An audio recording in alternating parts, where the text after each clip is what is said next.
Some men become legends, not because of what they did, but because of what others believed they were capable of. In the cotton fields of Georgia, there lived a man who walked through locked doors as if they were air, a man who passed armed guards without being seen, a man who entered the most secure homes in the county, and no plantation owner dared to stop him. This was no magic, no myth, no ghost story whispered by firelight. It was something far more unsettling, a power born from fear, from secrets too dangerous to speak, and from a truth that could destroy anyone who tried to expose it. His name was Thomas, and once you understand why no one dared to stop him, you'll realize something chilling. Some prisons have no bars, and some chains remain unbroken even after freedom. The first time Thomas's strange freedom was noticed was on a suffocating August night in 1857, when Mrs. Elizabeth Hartley woke to the sound of her bedroom door closing, not opening. She froze. Her husband Richard, the plantation master, was in Savannah. The house was locked, the doors bolted, the overseers patrolled outside with rifles and dogs bred specifically to hunt down anyone who dared to run. And yet, in the dim moonlight, a man stood silently at the foot of her bed, a shadow, still, calm, watching her. The scream choked in her throat. Her fingers reached for the bell pull, inches away. When the shadow spoke, "No need for that, ma'am." The voice was polite, respectful, which somehow made it even more terrifying. "Who are you?" she whispered. "What do you want?"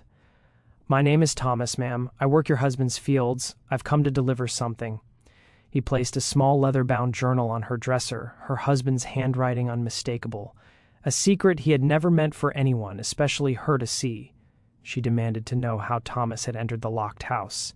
He simply replied, "Sometimes doors open for people who know where the keys are kept," and then he left, walking down the grand staircase, not the servants' stairs, and out the front door.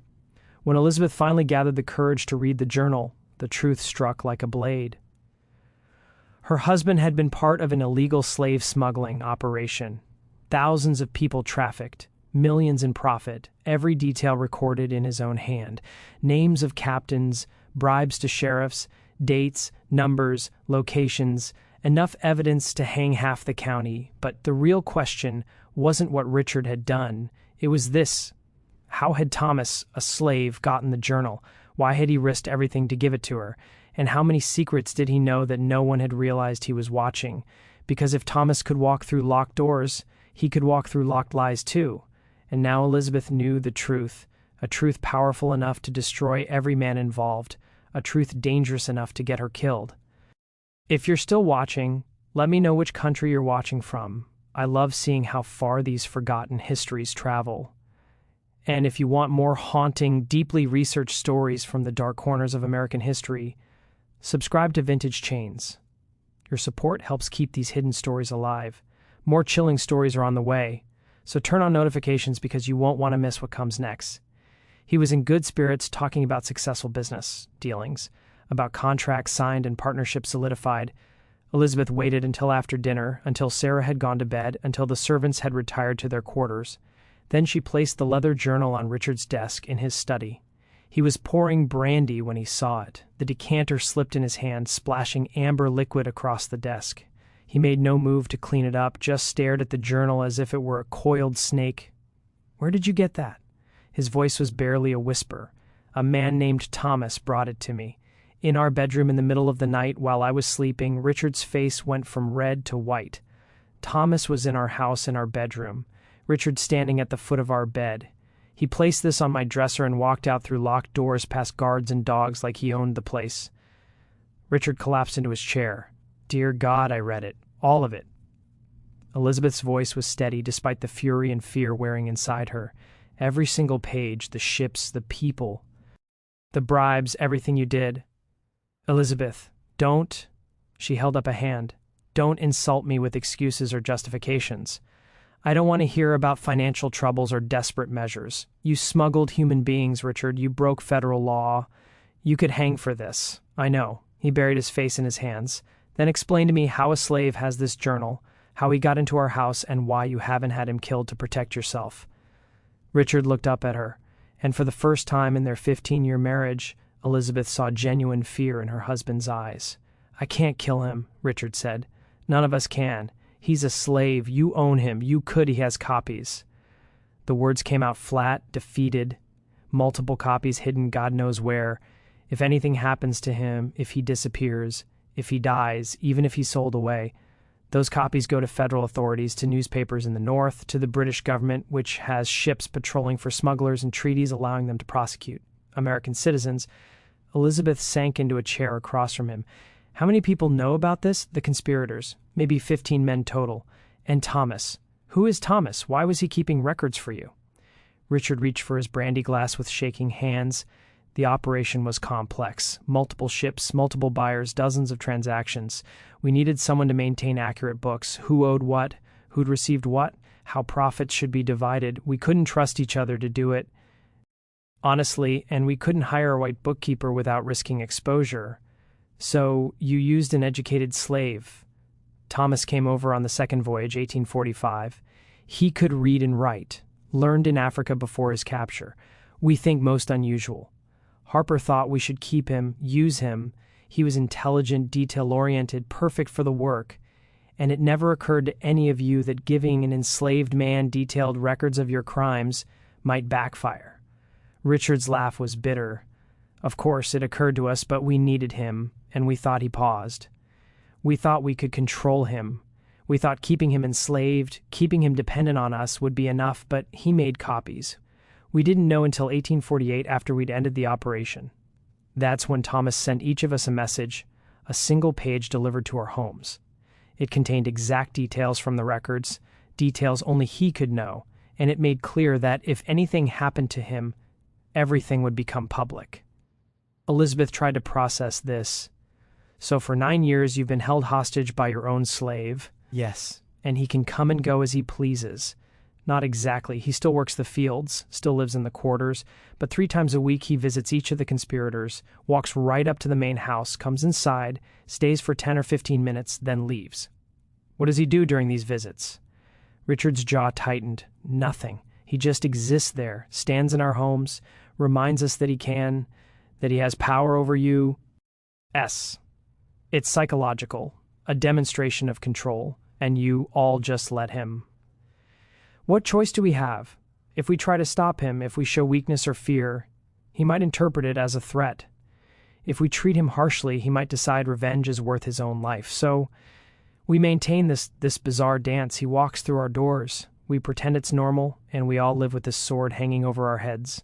Elizabeth stood and walked to the window, looking out at the darkened fields. "There's something you're not telling me, something worse than what's in the journal." Richard was silent for so long she thought he wouldn't answer. Finally, "The numbers in that journal aren't complete." "What do you mean?" "The official record shows 643 people smuggled over 3 years, but the actual number was higher." "Much higher? How much higher?" "I don't know. Only Thomas knows. He kept 2 sets of books, one for us to divide profits and one that recorded the truth. The real numbers, including the ones who died during transport, the ones who were sold under false names, the children separated from mothers, his voice broke, the complete accounting of everything we did." Elizabeth felt sick. "And those records are what he's holding over you?" "Yes, because they don't just prove smuggling. They prove murder, fraud, conspiracy. They name every official we bribed, every law we broke, every lie we told. If those records become public, it won't just be hanging. It'll be the destruction of this entire county's leadership. Judges, sheriffs, politicians, plantation owners, everyone who profited from what we did or looked the other way." "Good," Elizabeth said coldly. "You all deserve it, perhaps."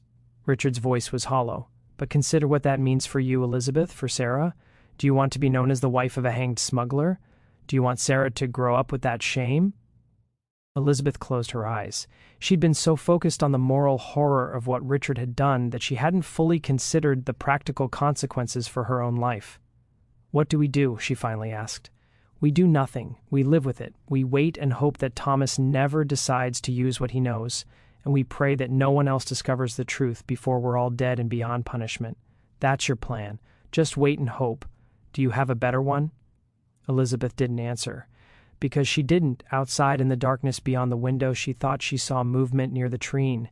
A figure maybe, or just shadows playing tricks in the moonlight, but she knew somehow that Thomas was out there watching, waiting, always present, even when invisible, and she understood finally why her husband looked so haunted, why all the wealthy men in the county moved through their days with shoulders slightly hunched, as if bearing a weight no one else could see.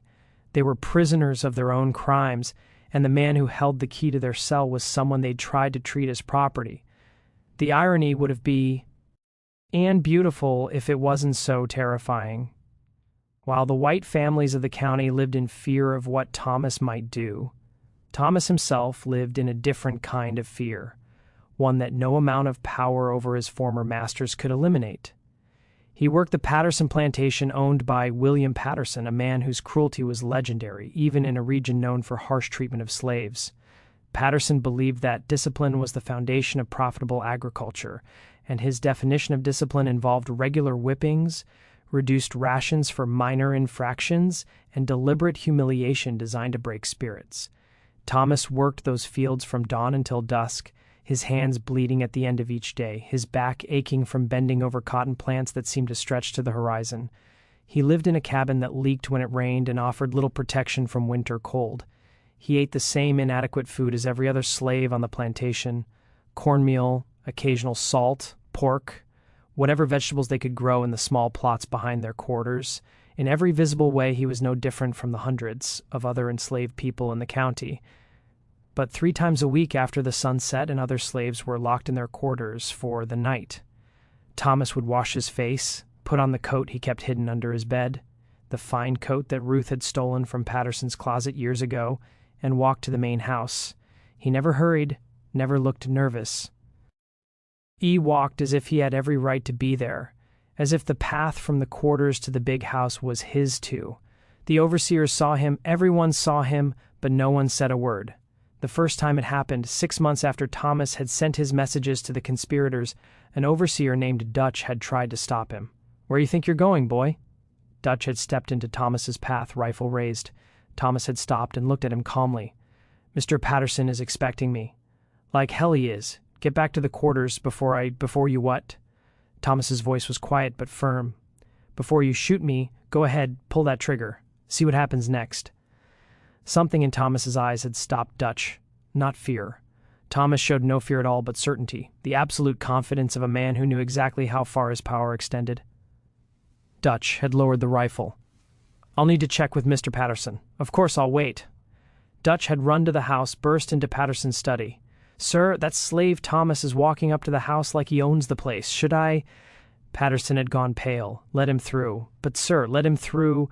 Patterson's voice had been sharp with panic. "Don't touch him. Don't threaten him. Don't even look at him wrong. Do you understand me?" Dutch had returned, confused and frustrated, and waved Thomas past. That had been 5 years ago. Now, no one even pretended to stop him. Thomas climbed the steps of the Patterson mansion and opened the front door without knocking. He walked through the foyer, past the parlor where Patterson's wife sat with her needlework, past the dining room where Patterson's children were finishing their dinner. No one looked at him. No one spoke. It was as if he were invisible, or as if acknowledging his presence would somehow make the situation more real. He found William Patterson in his study, as always, hunched over his desk with a whiskey glass in his hand. Thomas stood in the doorway for exactly 60 seconds, counted them silently in his head. Patterson didn't look up, but his hand shook as he lifted the glass to his lips. When 60 seconds had passed, Thomas turned and walked out the same way he'd come. The entire visit took less than 5 minutes. He spoke no words, made no threats, did nothing except exist in a space where he shouldn't be able to exist. And that was enough because Patterson knew they all knew that Thomas could do so much more, could deliver those copies to authorities, could stand in a courtroom and testify to everything he'd witnessed, could write letters to newspapers, to politicians, to anyone who would listen. The visits were reminders, gentle, silent reminders that the power dynamic had shifted in ways that couldn't be changed.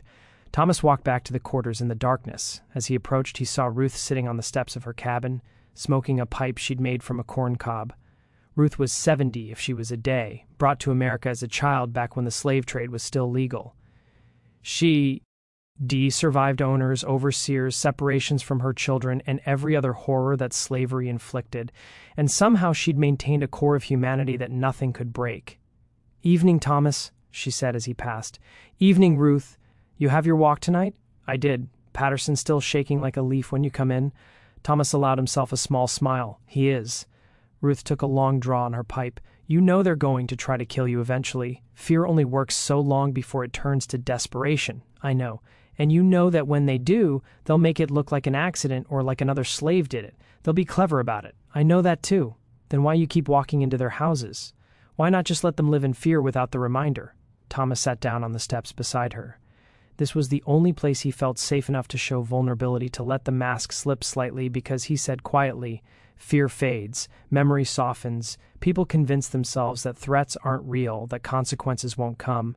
If I stop the visits, within a year, they'll have convinced themselves I don't really have the power I claim. They'll start thinking of ways to test me. Better to remind them regularly." "That's the practical answer," Ruth said. "What's the real one?" Thomas was silent for a moment.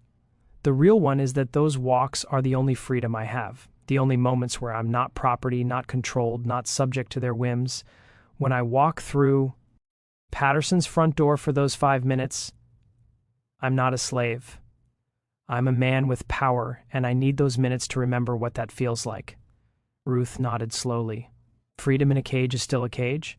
"I know. You could run. Go north. Use those records to buy protection from abolitionists, and abandon everyone else here. Use my knowledge only for myself, while hundreds of other people remain enslaved. You don't owe them anything, Thomas. Survival isn't selfish. Maybe not. But I've spent 12 years keeping those records safe, maintaining that power. If I run, it was all for nothing. If I stay, maybe I can find a way to use what I know to do more than just protect myself. Or maybe you'll just get yourself killed and then everyone suffers." Thomas stood. "Maybe, but at least I'll have died as a man, not property." Ruth shook her head. "You're a fool, Thomas. A brave fool, but a fool nonetheless, probably." He went into his cabin, the small, drafty space that was his only private refuge, and pulled up the loose floorboard where he kept his most precious possessions. A pencil nearly worn down to a nub. Paper stolen sheet by sheet from Patterson's study over the course of years, and a small journal where Thomas kept his own records, not the copies that threatened the conspirators. Those were hidden in locations even he only visited twice a year. This was different. This was personal. Thomas wrote down the date, August 17th, 1857. Then he wrote, "Mrs. Hartley received the journal. She knows now. Richard will have told her everything by now. Another family aware of the truth, another weight added to the burden they carry." He paused, then added, "Ruth says I should run. She's probably right, but running means admitting that nothing has changed. That power still belongs only to those born white and free. I won't give them that victory. Not yet." Thomas hid the journal again, lay down on his thin mattress, and stared at the ceiling. Sleep came slowly, as it always did. His mind was too full of calculations, of risks, of the delicate balance he maintained every single day. He was the most powerful slave in Georgia, and also the most vulnerable, because the moment his protection failed, the moment those records were discovered or his utility ended, he would be dead before sunset. Living with that knowledge was its own form of torture, one that no white person in the county could ever truly understand. By 1859, Thomas's situation had become so normalized that the younger generation, children who'd grown up seeing him walk through their homes, barely questioned it. Sarah Hartley was 17 that summer, caught between childhood and adulthood, between innocence and the harsh realities of the world she'd been born into. She'd known about Thomas her entire conscious life, the strange slave who came to their house regularly, who her father spoke of only in worried whispers, who seemed to move through society according to rules no one else followed. But she'd never truly paid attention, until the night she saw something that changed her understanding of everything. It was late July, oppressively hot. Sarah couldn't sleep, so she'd gone to the kitchen for water. The house was dark, everyone supposedly asleep. She was padding through the hallway in her nightgown when she heard voices coming from her father's study. One voice was her father's, the other was unfamiliar but somehow commanding. Sarah knew she shouldn't eavesdrop, but curiosity overwhelmed propriety. She moved silently to the study door, which stood slightly ajar, and listened. "Can't continue like this forever." Her father was saying, "You know that, I know." The other voice, Thomas's, though Sarah didn't know that yet, was calm, measured. "But forever is a long time. I'm only concerned with today. But the war that's coming might free me, might kill me, might change nothing. I can't plan for variables I can't control. Mr. Hartley, if the Union wins, If they free the slaves, you won't need your protection anymore. You could simply walk away. And if the Confederacy wins, if slavery continues for another 50 years, then my protection becomes even more valuable." Sarah heard her father sigh. "What do you want, Thomas? Really want if you could have anything?" There was a long pause. Sarah pressed closer to the door, desperate to hear the answer. "I want to live long enough to see every man who smuggled human beings held accountable for his crimes. I want to see justice, real justice, not the twisted versio we pretend at in courtrooms where some people count as property. I want my daughter to grow up free." Sarah's breath caught. "Daughter. Thomas had a daughter. You have a child?" Her father sounded shocked. "Born last month. Her mother is Lily from the Bradford Plantation. Bradford doesn't know yet. And before you ask, no, I won't tell you where Lily is hiding her. I learned from your example about the importance of information security, Thomas. That child will grow up in a different world than I did, Mr. Hartley. I'll make certain of it. Whether through your laws changing or through the evidence I've kept, one way or another, she'll be free. That's what I want." "I hope you get it," Richard said quietly. "I genuinely do. What we did, what I did, it haunts me every single day." "Good," Thomas said, and Sarah heard no sympathy in his voice. "It should haunt you. You should never have a moment's peace for the rest of your life." Footsteps approached the door. Sarah fled silently back to her room, her heart pounding. Thomas had a daughter. Thomas spoke to her father as an equal, no more than an equal, as a superior, and her father, one of the wealthiest and most powerful men in the county, accepted it. Sarah lay in bed, processing what she'd heard. The pieces of a puzzle she'd never known existed were starting to come together, and the picture they formed was disturbing. Over the following weeks, Sarah began paying closer attention. She noticed how the prominent men of the county carried themselves, the slight hunch to their shoulders, the way their eyes would dart around rooms as if looking for threats, the whispered conversations that stopped abruptly when others approached. She noticed how Thomas moved through public spaces.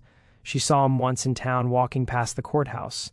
A group of white men stepped aside to let him pass, then watched him with expressions of mingled hatred and fear. She saw Judge Kent nearly drop his walking stick when Thomas appeared on the same street corner. She saw Franklin Bradford cross to the opposite side of the road rather than pass close to where Thomas stood. These men who wielded enormous power, who decided the fates of hundreds of enslaved people with casual indifference, were afraid of a single slave. Sarah needed to understand why. She started spending time in her father's study when he was away, carefully reading through papers and correspondence. She found nothing explicit, but she found traces, references to the Georgia matter and the coastal situation, letters from attorneys discussing statute of limitations for federal crimes, a note from Judge Kent that read simply, "We maintain our position. No changes can be made." Then one day, while searching through a trunk in the attic, ostensibly looking for old quilts but really just exploring, Sarah found a metal lockbox hidden beneath layers of fabric. The lock was good, but Sarah had watched her father open similar locks before. She knew where he kept the keys, a small leather case in his desk drawer labeled as containing important household keys. It took her 3 tries to find the right key. When she opened the lockbox, she found a single item inside, a leather-bound journal. Sarah carried it to the window where the light was better and began to read. Sarah read for 3 hours straight, barely breathing as the full scope of her father's crimes became clear. The smuggling operation, the thousands of human beings stolen from their homes in Africa, packed into ships where hundreds died during the crossing, then sold like livestock in American markets, the conspirators who'd planned it all, the officials who'd been paid to look the other way, the false documentation, the calculated cruelty of it all, and through it all, mentioned repeatedly was Thomas, the record keeper, the one who documented everything. Thomas maintains meticulous accounts. One entry read, "His attention to detail is extraordinary. He records not just numbers, but names, ages, family groups. Harper worries this is too much information, but I believe thoroughness protects us. If questions arise, we can prove exactly what happened." Another entry, "Thomas asked today if his work would earn his freedom. Harper laughed at him. I did not. There was something in Thomas's eyes, intelligence, calculation. I worry we've made a mistake in teaching him so much about our operation," and later the venture concludes, "Today." Thomas handed over the final accounting. "Harper wanted to kill him. I immediately eliminate the witness. I argued against it. Thomas is too valuable, knows too much. Better to keep him close, controlled. Patterson agreed. We voted to maintain his enslavement, but with certain allowances. The journal ended there, but Sarah understood now. They tried to control Thomas by keeping him enslaved, but Thomas had turned the tables by keeping copies of the records. Now the conspirators were the ones being controlled, trapped by their own crimes. It was brilliant, terrifying, but brilliant. Sarah carefully returned the journal to the lockbox, locked it, and replaced it exactly as she'd found it. Then she sat in the dusty attic, knees pulled to her chest, trying to process what she'd learned. Her father was a criminal, not just a slave owner, which was legal, even if Sarah had growing doubts about its morality, but an actual criminal who'd violated federal law in ways that carried the death penalty. And Thomas, the man she'd seen walking silently through their house since childhood, was the only thing standing between her father and a noose. How was she supposed to live with this knowledge? That evening at dinner, Sarah watched her father with new eyes. He looked older than she'd realized, the lines around his eyes deeper, his hands less steady. Her mother picked at her food, barely eating. The conversation was stilted, uncomfortable. They all knew her whole family was living with this terrible secret, pretending everything was normal. "Papa," Sarah said, "suddenly do you ever regret your business decisions? The ventures you invested in years ago?" The silence that fell over the table was absolute. Her father's fork stopped halfway to his mouth. Her mother went pale. "What brought this on?" Richard finally asked. "I've been thinking about my future, about the kind of man I might marry. I'd want someone honorable, someone who made ethical choices even when they were difficult, someone who could sleep peacefully at night." The words landed like stones in still water, ripples spreading outward. "We all make choices," Richard said carefully. "Sometimes circumstances force decisions we'd rather not make. The world isn't as simple as the novels you read, Sarah. I know it's not simple, but surely there's a difference between difficult choices and wrong choices." "Sarah," her mother intervened, "this is an appropriate dinner conversation, isn't it? We live in a county where people own other people, where we benefit from the labor of enslaved human beings. Shouldn't we talk about the morality of that?" "You're too young to understand the complexities. I'm 17, old enough to understand right from wrong." Richard set down his fork. "What exactly are you asking, Sarah?" She met his eyes. "I'm asking if you sleep peacefully at night, Papa. I'm asking if there are things in your past that haunt you. I'm asking if you believe in accountability for sins." Her father stared at her for a long moment, then quietly. "No, I don't sleep peacefully, and yes, I believe in accountability. I live with it every single day." Sarah nodded. "Good, you should." She excused herself from the table, leaving her parents in stunned silence. That night, lying in bed, Sarah made a decision. She couldn't undo her father's crimes. She couldn't free the slaves who'd been smuggled. She couldn't reverse time and prevent any of it. But she could choose not to be complicit in the silence. She could choose to acknowledge the truth, even if only to herself. And someday, if the opportunity arose, she could choose to stand on the side of justice rather than comfort. It wasn't much, but it was something. If you're finding this story as gripping as we intended, we'd deeply appreciate it if you could subscribe to the channel. Stories like this require extensive research into primary sources, plantation records, and historical documents. Your subscription helps us continue bringing these forgotten and disturbing chapters of American history to light. We read every comment, so share your thoughts about Thomas's impossible situation below. The conspiracy that had created Thomas's power extended far beyond the handful of plantation owners who directly participated in the smuggling. By 1860, dozens of additional people had become entangled in the web of secrets and lies. Sheriff Coleman knew he'd been one of the officials who'd accepted bribes to look the other way when slave ships arrived at hidden inlets. He'd falsified reports, intimidated potential witnesses, and used his position to protect the conspirators. Dr. Samuel Pritchard knew. He'd examined newly arrived Africans, treating diseases acquired during the crossing and certifying them as born in America for sale documents. His medical reputation lent credibility to the false documentation. Mayor Harrison knew he'd used his political connections to prevent federal investigators from looking too closely at Georgia's coastal activities. Even Reverend Matthews, the respected minister who preached every Sunday about Christian morality, knew something. He'd accepted donations to his church from the conspirators, donations large enough that he must have questioned their source. And they all lived in fear, not just of legal consequences, but of social destruction, because in their society reputation was everything. A man could survive financial ruin and rebuild, but a man whose reputation was destroyed, who was publicly revealed as a criminal, a smuggler, a person who'd violated both law and decency, that man was finished. His family would be shunned. His children would never find respectable marriages. His name would become a curse. Thomas's power wasn't just that he could send men to the gallows. It was that he could destroy families, legacies, the social fabric of an entire county. One afternoon in June 1860, several of the conspirators gathered secretly at the Bradford estate to discuss their situation.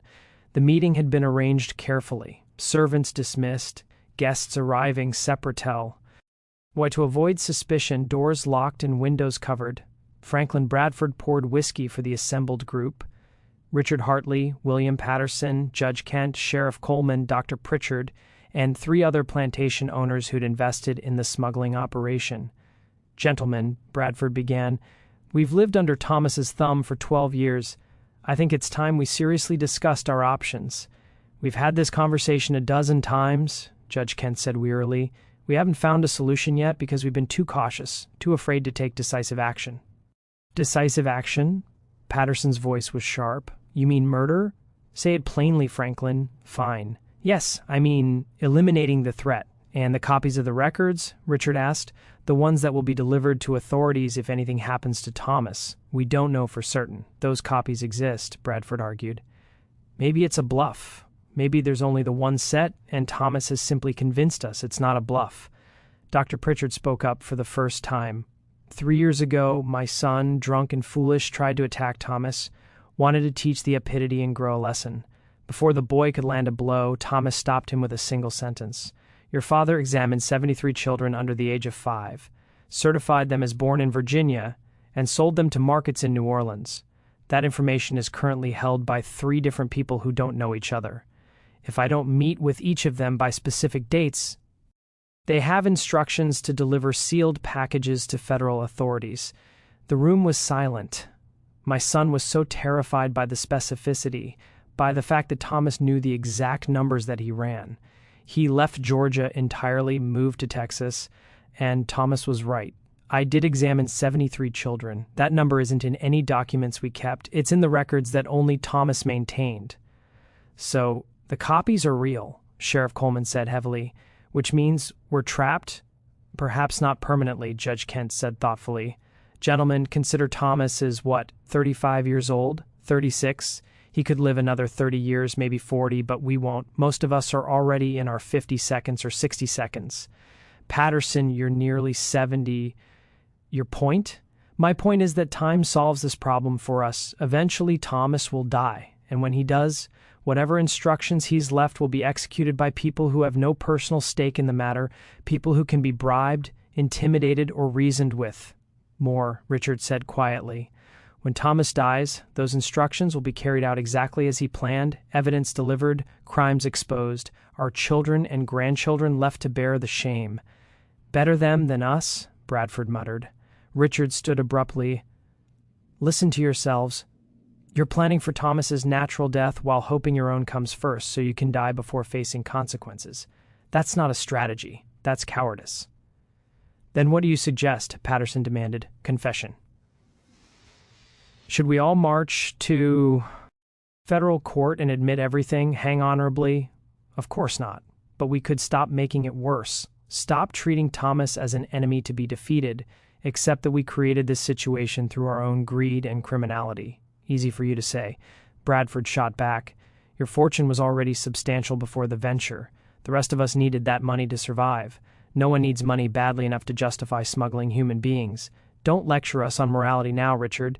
You were part of it. You voted for it. You profited from it just like the rest of us." Richard's shoulders slumped. "I know. God help me, I know." The meeting dissolved shortly after with no solution reached and no plan agreed upon.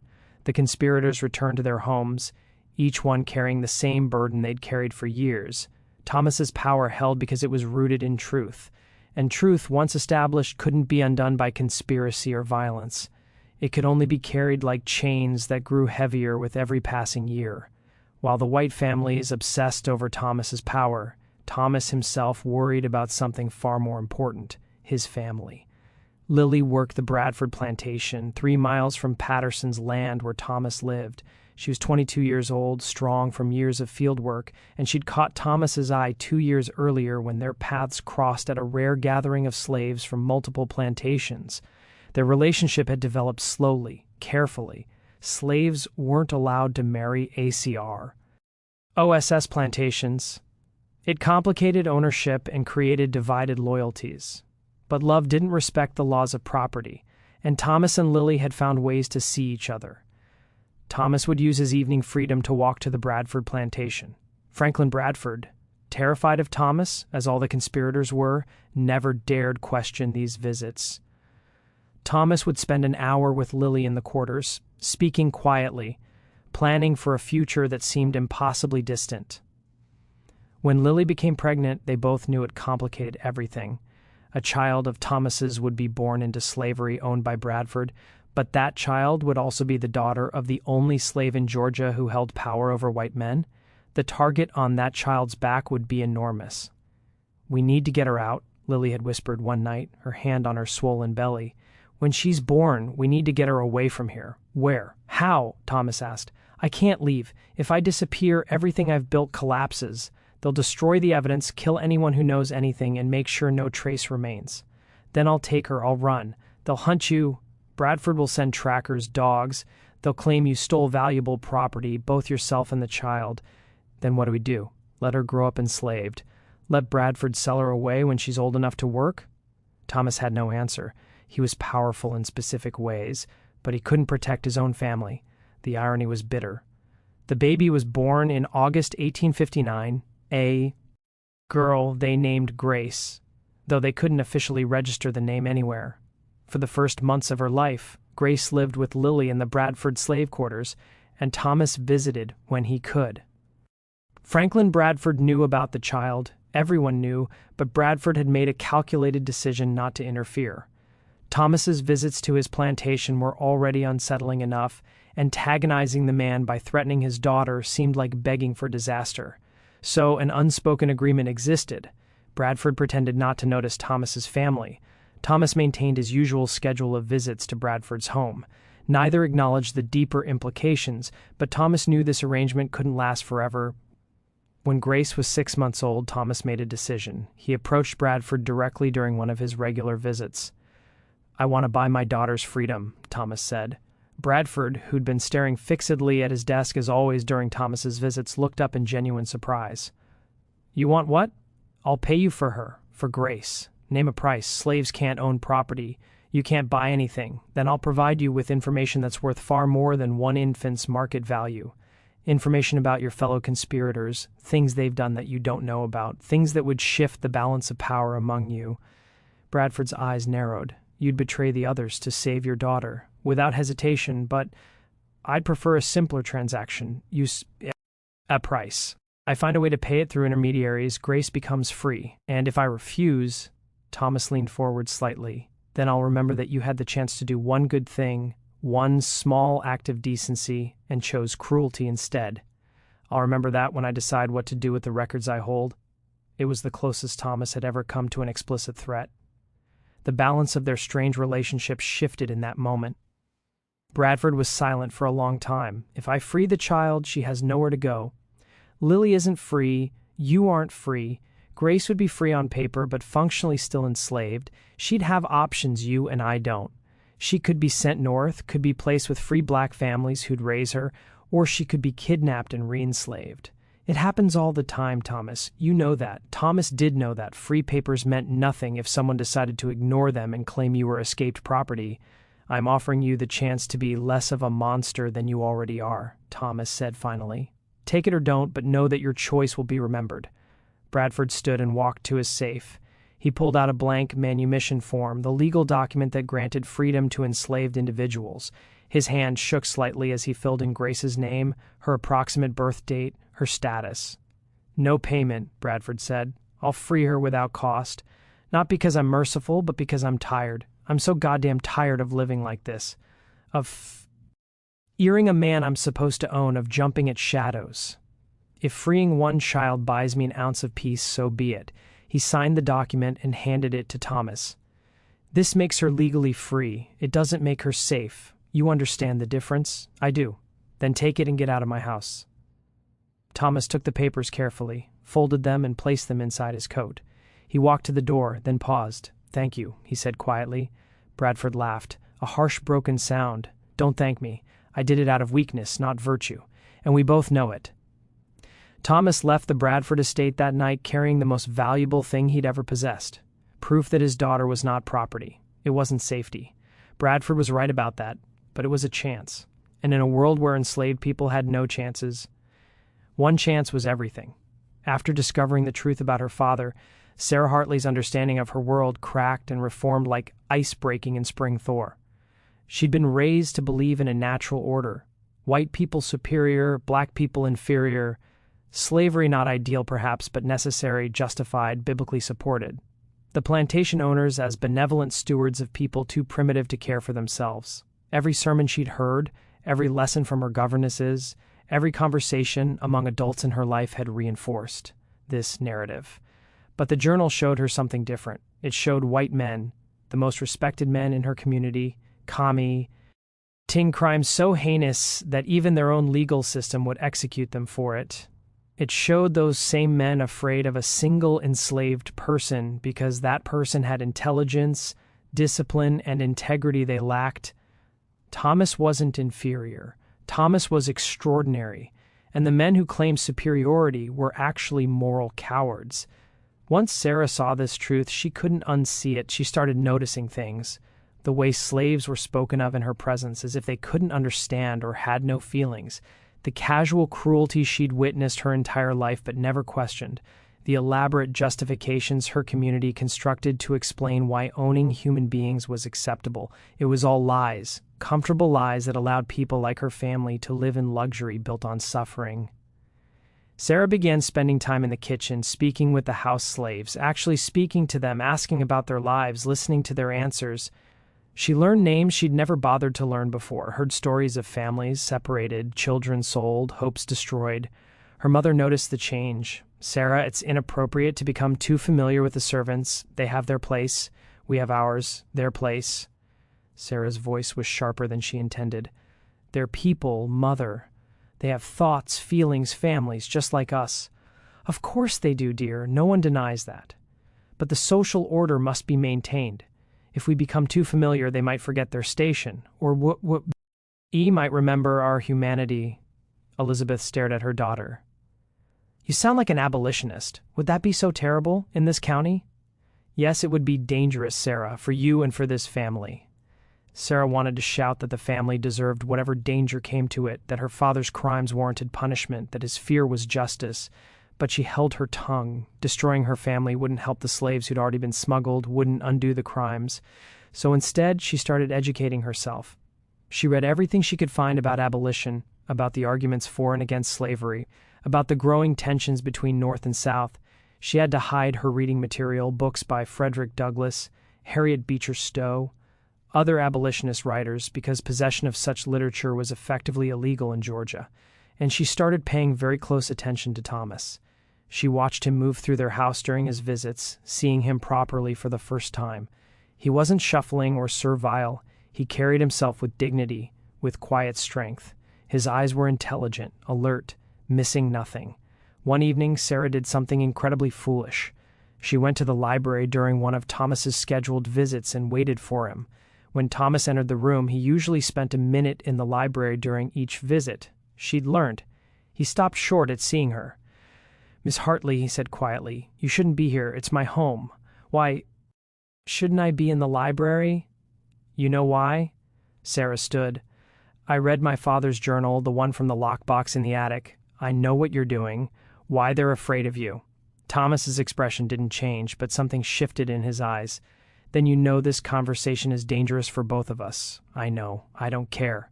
She took a breath. "I want to help. Help. How? I don't know yet. But what my father did, what all of them did, it was evil.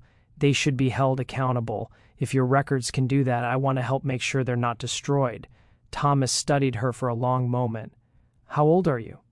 17, young enough to still believe in simple justice, old enough to be dangerous if you act without thinking. He moved toward the door. Miss Hartley, the best way you can help is to stay silent, stay safe, and wait. When the time comes, and it will come, people with conscience will be needed to rebuild. Be one of those people. That's not enough. I want to do something now. Wanting to do something and knowing what to do are very different. You can't undo your father's crimes by exposing him. That would destroy your mother, ruin your own future, and accomplish nothing for the people who were smuggled. They're scattered across 5 states now, sold and resold. Justice for them is impossible. Then what's the point of the records you keep? Thomas paused at the door. Insurance, protection, and maybe someday testimony, but not revenge. Never revenge. Revenge is poison. Lou, Ked back at her. You want to help? Then when this war comes, and it's coming, Miss Hartley, anyone can see that. Choose the right side. Use whatever privilege you have to help people who have none. That's how you make amends for benefits you've received from evil. He left before she could respond. Sarah stood in the library, shaking slightly. She'd expected to feel heroic, brave. Instead, she felt small, naive, reminded that her desire to help was rooted partly in wanting to absolve her own guilt. But Thomas was right about one thing. A war was coming. Everyone could feel it. The tensions between North and South were reaching breaking points. Violence in Kansas, political crisis in Congress, debates about slavery becoming louder, more bitter. And when that war came, Sarah would have choices to make. She just hoped she'd have the courage to make the right ones. Not everyone connected to the conspiracy was content to live in fear. Some men, particularly those with less to lose, began plotting active solutions.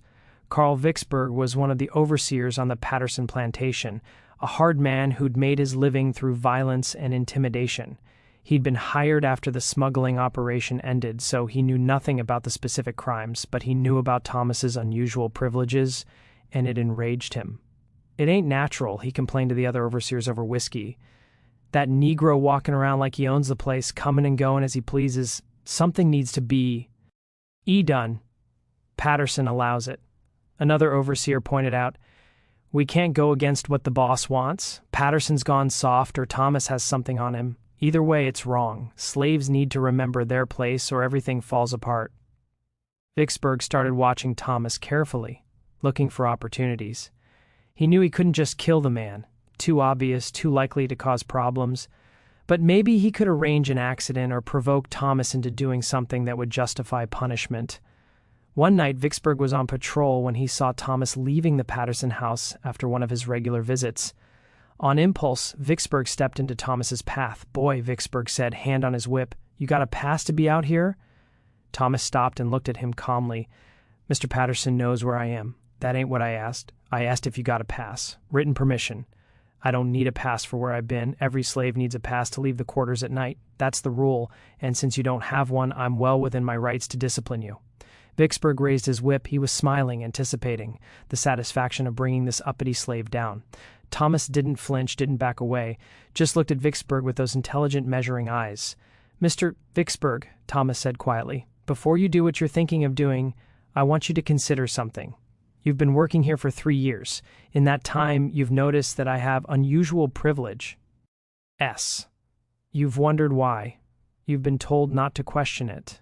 So what? So ask yourself, what could a slave possibly have that would make men like William Patterson, who eats men like you for breakfast, afraid? What would make him tolerate behavior he'd normally punish with death? Vicksburg's smile faltered slightly. The answer, Thomas continued, is information. I have information that can destroy every powerful man in this county. That information is protected. If I die, if I'm injured, if I disappear, it becomes public and everyone connected to it suffers. I got nothing to do with whatever dirt you're holding. No, but Patterson does. And if Patterson suffers because you couldn't control yourself, what do you think he'll do to you? Vicksburg lowered the whip slowly. You're bluffing. Am I? Then hit me. See what happens tomorrow. See if Patterson keeps you employed. See if you don't find yourself run out of Georgia entirely. The two men stood facing each other in the darkness. Finally, Vicksburg stepped aside. Thomas walked past without another word. But Vicksburg's rage didn't dissipate. It festered. He started drinking more, complaining more, talking about how something needed to be done about Thomas. One of the other overseers, worried about where this was heading, finally went to Patterson with concerns. Patterson called Vicksburg into his office the next day. I hear you've been making threats about Thomas. Patterson said coldly. Not threats, sir. Just saying what everyone's King, that it ain't right how you will leave Thomas alone, completely alone. You will not speak to him, look at him, or acknowledge his existence. If you can't do that, you're welcome to seek employment elsewhere. Vicksburg stared. Sir, I don't understand. He's not just anything. He's untouchable. And if you can't accept that, you're of no use to me. But why? What's he got that? Patterson stood up, his face red.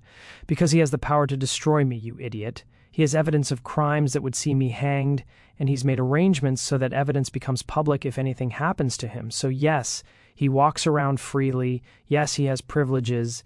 And yes, we all tolerate it because the alternative is our death.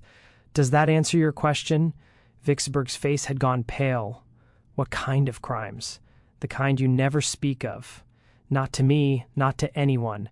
The kind that are buried and need to stay buried. Patterson sat back down heavily. You have a choice, Vicksburg. Accept the situation and continue working here with generous pay, or leave today and never return. Choose now. Vicksburg chose to stay. But the conversation planted seeds. He started asking quiet questions, speaking to other overseers at other plantations, piecing together whispers and rumors. Within 6 months, he had a rough outline of what the conspiracy had been: smuggling, illegal importation, probably from Africa, and he began to wonder if there was profit to be made from this information. If Thomas's records were valuable enough to protect him, maybe they'd be valuable to others too, to federal authorities maybe, or to newspapers, or even to the conspirators themselves. Might they pay to have the records destroyed? Vicksburg didn't act on these thoughts immediately, but they simmered in his mind a backup plan if things ever got bad enough that he needed money quickly. He wasn't the only person making such calculations throughout the county. Others who learned fragments of the truth were considering how that knowledge might be leveraged. Thomas's power was holding for now, but it rested on a foundation of fear, and fear could only last so long before it transformed into something more dangerous: desperation. Stories like this exist in the gray spaces of American history, where documented fact meets oral tradition and uncomfortable truths. If you're finding value in this deep dive into a darker chapter of our past, please consider liking this video. It helps others discover these forgotten stories and encourages us to continue researching the shadows that history often glosses over. Your engagement makes this work possible. The secession of South Carolina in December 1860 sent shockwaves through Georgia. By January 1861, Georgia had followed, and by April, Fort Sumter had been fired upon. America was at war with itself. For the conspirators who'd lived under Thomas's threat for 13 years, the war represented a terrifying new variable. The old social order was fractu. Federal authority, the authority that would prosecute their crimes, might soon control Georgia, or conversely, a Confederate victory might change laws in ways that affected the severity of their crimes. More immediately, the war meant chaos. Soldiers moving through the countryside, normal routines disrupted. The possibility that in the confusion, Thomas might be killed or freed, and his carefully constructed protection might collapse. William Patterson called an emergency meeting of the surviving conspirators in June 1861. Judge Kent had recently died of natural causes, taking his fear to the grave. The remaining men gathered at the Bradford estate, exhausted and aged by their years of anxiety. The war changes everything, Patterson began. If the Union wins, slavery ends, Thomas becomes free. Then we pray for Confederate victory, someone said. And if the Confederacy wins, slavery continues, maybe for generations, and we continue living under Thomas's thumb for the rest of our natural lives. Patterson shook his head. Either outcome is untenable. Then what do you propose? Richard Hartley asked, though he already suspected the answer. We eliminate the problem before the war reaches Georgia while we still have control. We've been through this, Bradford protested. The copies? Maybe the copies don't matter if everything becomes chaos, Patterson interrupted. Think about it. The war provides cover. Thomas dies in the confusion, killed by deserters or Union sympathizer. Or just the random violence that war brings. His instructions for the copies become confused. Maybe they're delivered to authorities, but those authorities have bigger concerns than decade-old smuggling crimes. Maybe the records are lost in the chaos. It's a risk, but it might be our only chance. It's murder, Richard said flatly. Say what it is. It's survival. It's cowardice. We committed the crimes. We should bear the consequences. Easy for you to say. Your fortune was already substantial. Some of us needed. Don't. Richard slammed his hand on the table. Don't use necessity as an excuse. We were greedy. Admit it. We saw an opportunity to become wealthy and took it regardless of the human cost. That's the truth. And Thomas has done nothing but remind us of that truth. Then what would you have us do? Just wait for destruction. I would have us do what we should have done 13 years ago. Confess, face the consequences, at least die with some shred of dignity intact. The room erupted in arguments. Some men agreed with Richard's position in principle but lacked the courage to act on it. Others argued passionately for Patterson's approach. A few remained silent, paralyzed by indecision. The meeting ended with no consensus, but a fracture had formed in the group. Patterson, Bradford, and 3 others had decided they were willing to risk violence. Richard, Dr. Pritchard, and 2 others had decided they would rather live with uncertainty than add murder to their list of crimes. The remaining men were simply waiting to see which side proved stronger. Thomas knew about the meeting. He knew about everything that happened among the conspirators. He had people throughout the county feeding him information, slaves who overheard conversations, free black workers who heard rumors, even a few white people whose conscience troubled them enough to provide warnings. He knew Patterson was preparing to act, and he knew his time was running out. Thomas sat in his cabin one night considering his options. He could run, use his evening freedom to disappear north, take Lily and Grace if possible, use the records as leverage to gain protection from abolitionists or federal authorities. But running meant abandoning everyone else. The other enslaved people in the county would remain in bondage. The conspirators would destroy whatever evidence they could find, and Thomas's 13 years of careful work would end with nothing accomplished. Alternatively, he could strike first, deliver the records to authorities now before Patterson could act. The conspirators would hang or go to prison. Their plantations would be confiscated. Justice, a form of justice anyway, would be served. But Thomas's protection would end. The men he'd exposed would have nothing left to lose. Their families, desperate to preserve something, might come after him or his daughter. And in Confederate Georgia, a slave who destroyed powerful white men would find no protection regardless of the legality of his evidence. So Thomas chose a third option. He disappeared, not completely, not permanently, but strategically. On a moonless night in July 1861, Thomas gathered his few possessions, took the money he'd saved from small jobs performed over the years, and walked away from the Patterson plantation. He didn't go far, just to a small settlement of free black families about 15 miles away. The community was barely more than a collection of cabins in the woods, hidden from casual observation. Free blacks lived precarious lives in Georgia, constantly at risk of being kidnapped and re-enslaved, but they developed networks and skills for staying safe. Thomas arrived at the settlement and was taken in by a woman named Naomi, who'd known him slightly from previous encounters. He explained his situation, some of it anyway, and asked for temporary shelter. "How long you need to stay hidden?" Naomi asked. "Don't know. Months maybe, until I see how the war develops." "You in danger?" "Yes, but more importantly, my being visible puts a target on others. If I disappear, it shifts the situation, makes them uncertain instead of desperate." Naomi studied him. "You're the one people whisper about, the slave who walks through white folks' doors." Thomas nodded. "Heard you keep some kind of records. Protection, that's right. Those records somewhere safe. 3 separate locations with 3 different people who don't know each other. If something happens to me, they have instructions." Naomi smiled slightly. "Smart. You can stay, but you work. No free riders here." Thomas spent the next months living in the settlement, working odd jobs, helping with repairs and construction. He was stronger than most from years of field labor, and his education made him valuable for keeping accounts and writing letters. He made 2 secret trips during that time, one to check on Lily and Grace at the Bradford plantation.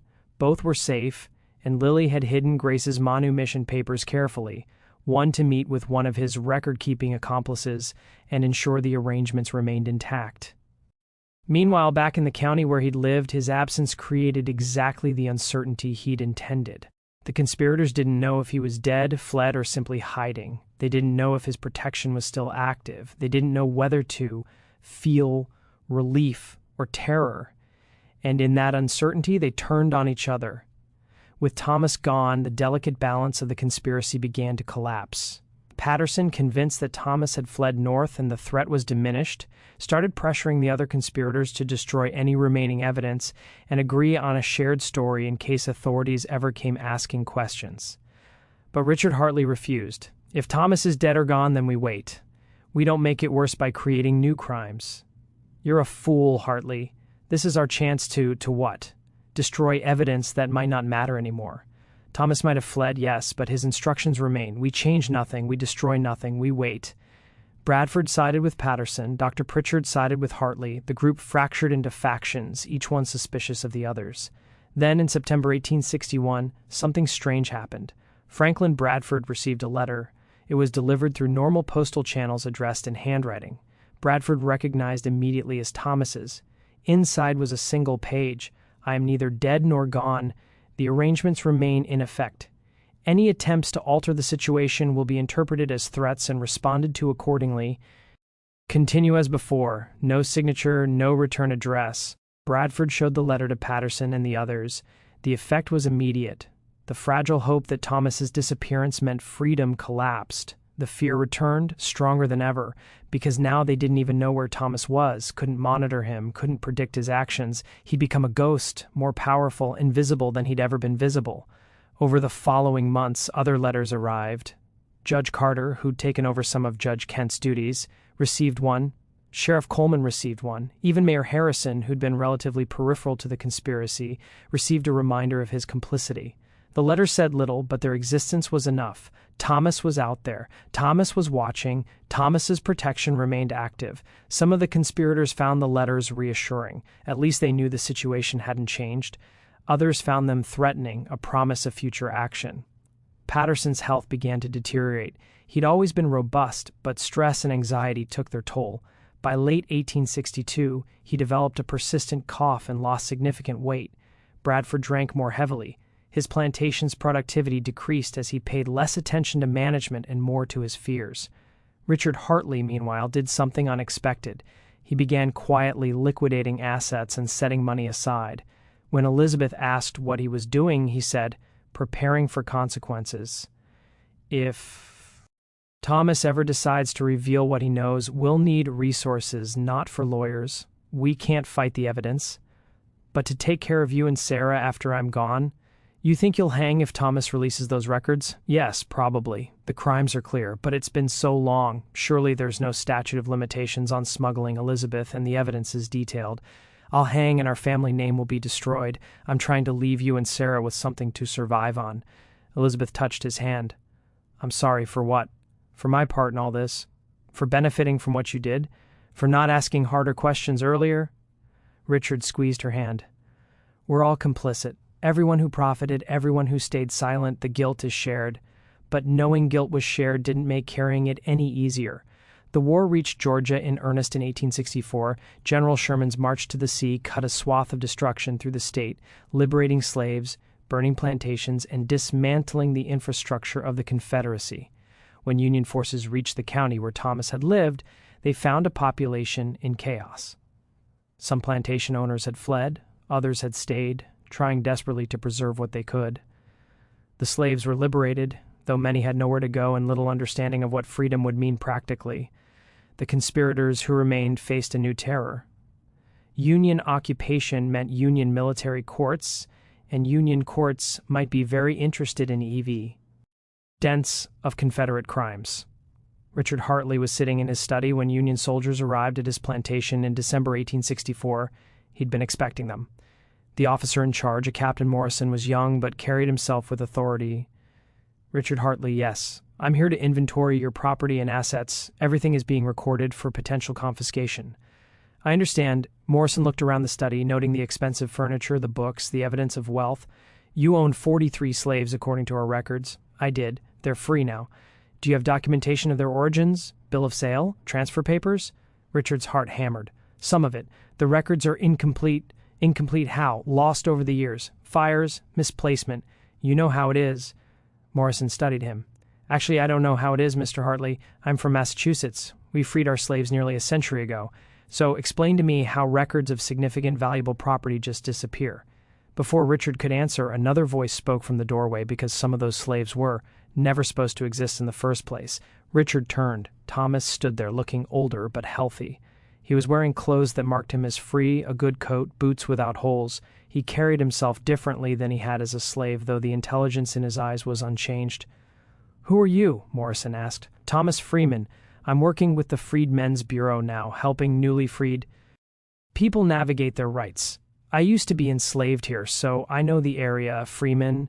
Thomas had taken a surname. Richard felt something twist in his chest. This man who'd been his property now had a name that signified independence. Morrison looked between them. "You know something about missing records, Mr. Freeman." "I know that.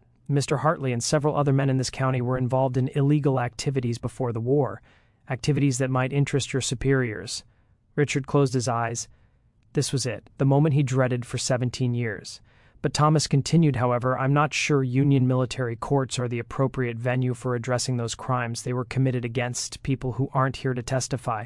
The perpetrators are old, broken men who've already paid a high price in psychological suffering. Executing them now wouldn't bring justice to the victims. It would just add more deaths to an already tragic history." Morrison frowned. "Are you saying you have evidence of crimes but don't want them prosecuted?" "I'm saying justice is complicated, Captain, and sometimes mercy serves the future better than vengeance serves the past." Thomas looked at Richard. "I'm saying I've seen enough death, haven't you?" Richard couldn't speak, just nodded. Morrison seemed frustrated but uncertain.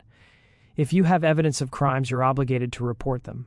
"I'll think about it," Thomas said, "but for now I'm more interested in helping the people who've just been freed figure out how to survive. That seems more urgent than punishing men who are already destroyed." Morrison left shortly after, clearly suspicious, but unsure how to proceed. When the soldiers were gone, Richard looked at Thomas. "Why? What? Why didn't you tell him everything? You had the perfect opportunity. You could have destroyed all of us." Thomas was silent for a moment. "Because I realized something during my time away. Revenge doesn't free anyone, it just creates new chains. I could spend the rest of my life watching you hang and testifying at trials, or I could spend it building something new, helping people who actually need help. But we deserve punishment, yes you do. And you'll live with what you did every day for the rest of your life. That's a harsher sentence than hanging Mr. Hartley. Death is easy. Living with guilt is hard." Richard felt tears on his face. "I'm sorry for all of it. I know that's not enough, but I'm sorry. I know you are. I'm not sure it matters, but I know." Thomas moved toward the door. "I won't be visiting your house anymore. I'm done with those performances. I'm done living in relation to you and the others. I'm starting a new life on my own terms. What happens to the records? They stay hidden. As long as none of you try to restore the old system. As long as you don't interfere with freed people trying to build new lives, the records stay hidden. But if I hear about any of you attempting to re-enslave people through debt ponage or false jazz or any other tricks, if I hear about any backsliding into the old ways, then everything becomes public. Clear. Thomas left. Richard sat alone in his study, feeling oddly hollow. He'd spent 17 years terrified of Thomas's power. Now that the threat had seemingly ended, he felt no relief, just emptiness. Because Thomas had been right, the punishment was living with what he'd done, and no amount of time would make that easier. The years following the war were chaotic. Reconstruction brought new laws, new social dynamics, new possibilities, and new dangers. The freed slaves of Georgia faced poverty, violence from resentful whites, and the challenge of building lives from nothing. Thomas worked with the Freedmen's Bureau for 3 years, traveling throughout Georgia. He helped former slaves file legal claims, register marriages, establish schools. He used his literacy and education to navigate bureaucratic systems that seemed designed to frustrate people who'd never been allowed to read. Lily and Grace joined him in Atlanta in 1866. They lived in a small apartment, poor but free. Thomas found work as a bookkeeper for a black-owned business. Lily took in sewing. Grace, now 7 years old, attended one of the new schools for black children. It was the first time in Thomas's life that he'd experienced something resembling normalcy. No fear of being sold, no performances of power, no constant vigilance. Just work, family, modest hopes for the future. But the records remained hidden. Thomas checked on them twice a year, ensuring they were still secure. Because Reconstruction was fragile. The former Confederates were already pushing back. creating new laws to restrict black freedom, forming groups that used violence and intimidation. The Ku Klux Klan was born in Tennessee and spread quickly.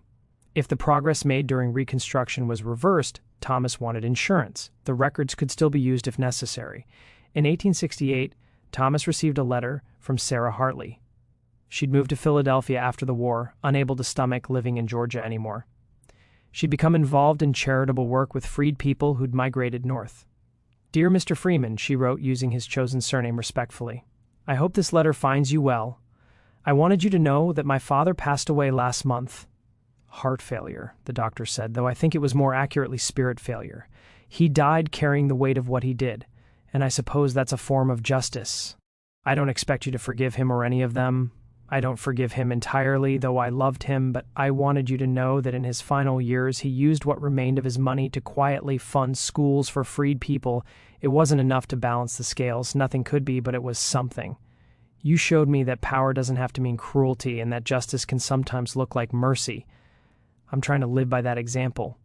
Thank you for the unexpected lessons." Thomas kept the he never wrote back. There was nothing to say that wouldn't feel false or performative, but he was glad to know Richard had tried in some small way to make amends. The other conspirators died one by one over the following years. Patterson in 1870, bitter to the end. Bradford in 1872, his fortune mostly intact but his political influence destroyed.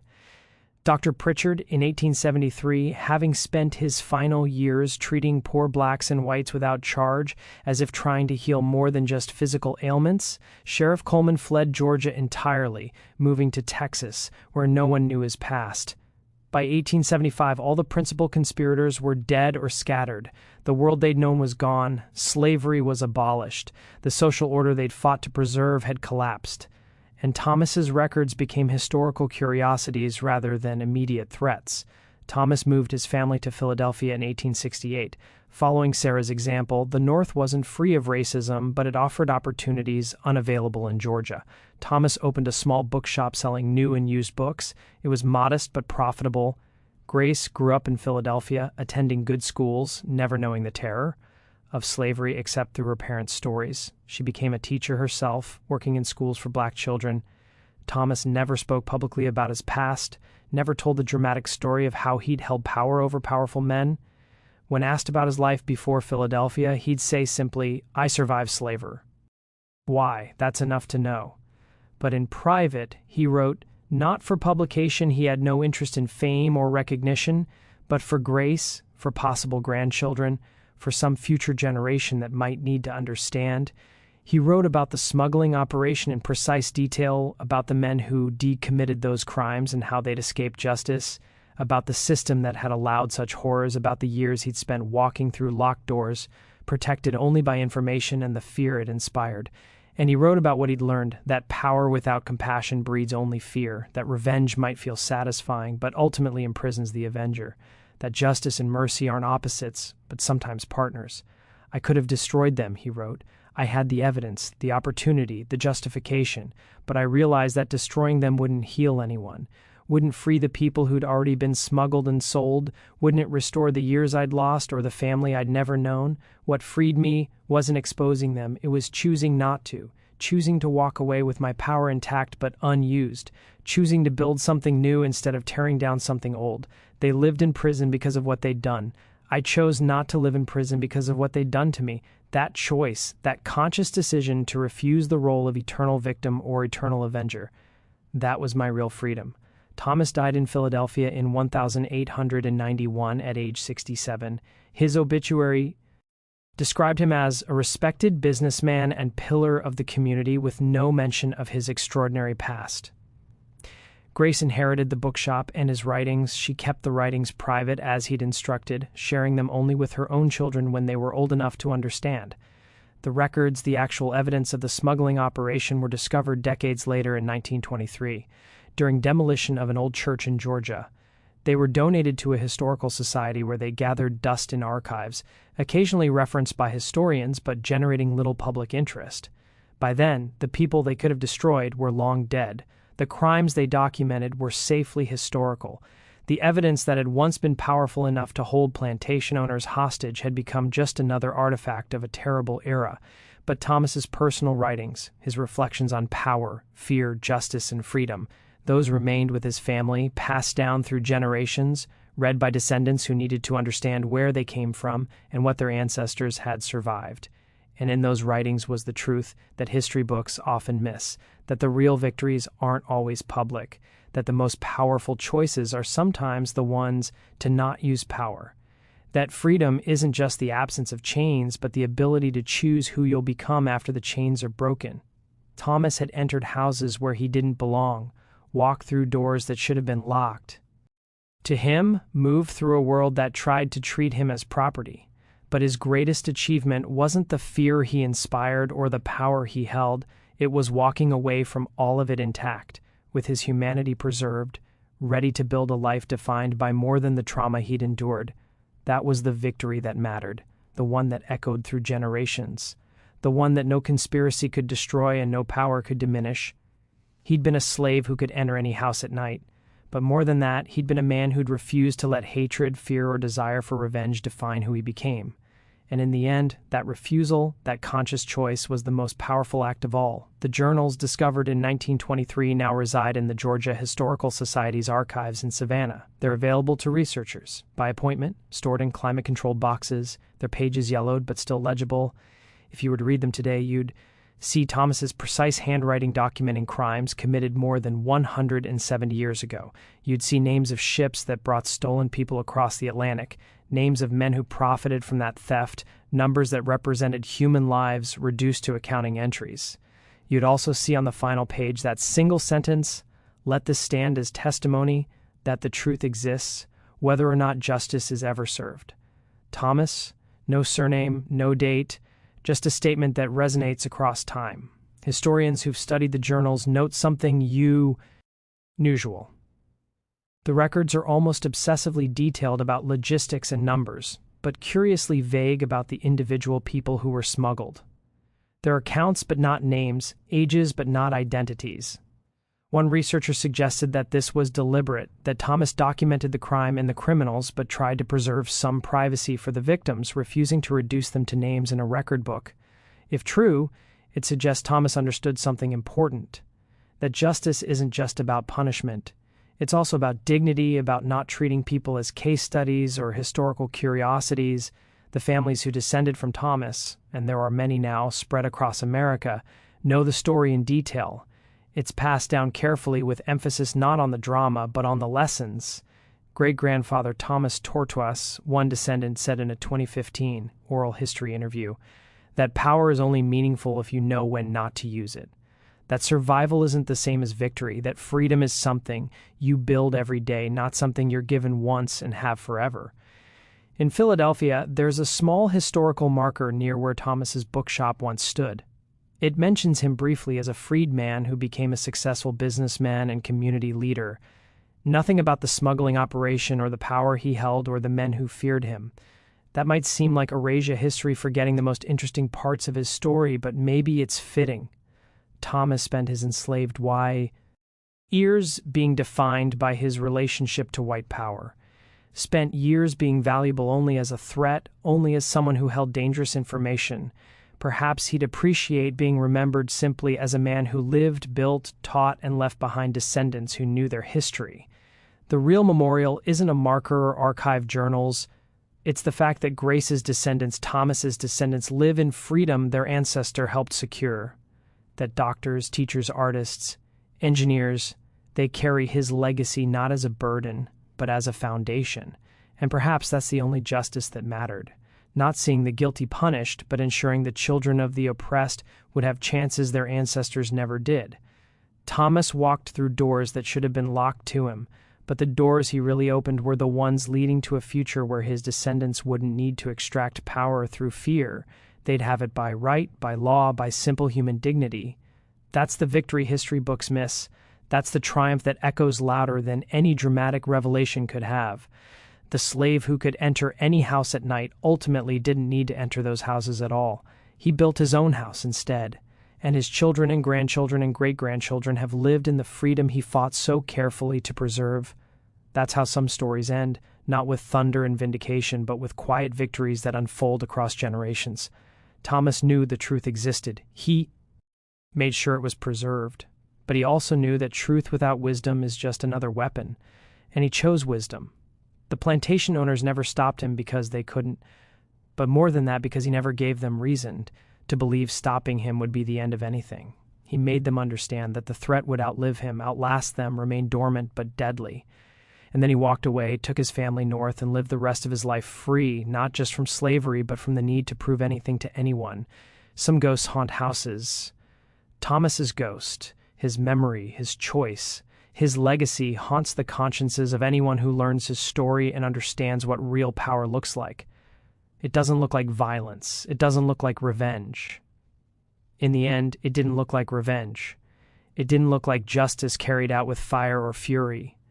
It looked like a man walking through a door and choosing not to destroy the people who had destroyed so many others, choosing instead to build something entirely his own. That is the lesson. That is the story. And that is the truth worth remembering. Long after the names of the conspirators have dissolved into dust, Thomas Freeman lived, he survived, he built. He chose mercy when vengeance would have been easy, chose freedom when fear could have chained him forever, chose a life defined not by the cruelty done to him, but by the future he insisted on creating. And that choice still echoes in archives across Georgia, in family histories quietly passed down, in the understanding that sometimes the greatest act of power is simply walking away on your own terms. The plantation owners never stopped him, but he stopped being defined by them. And that was the truest freedom he ever claimed. Thank you for joining me in this exploration of one of the most complex and overlooked chapters in American history. If this story moved you, if it challenged you, if it made you think, share it with someone who values deep, unfiltered historical truth. And don't forget to subscribe to Vintage Chains and turn on notifications, so you never miss our next journey into the forgotten and uncomfortable corners of the past. In the end, history remembers what we choose to preserve.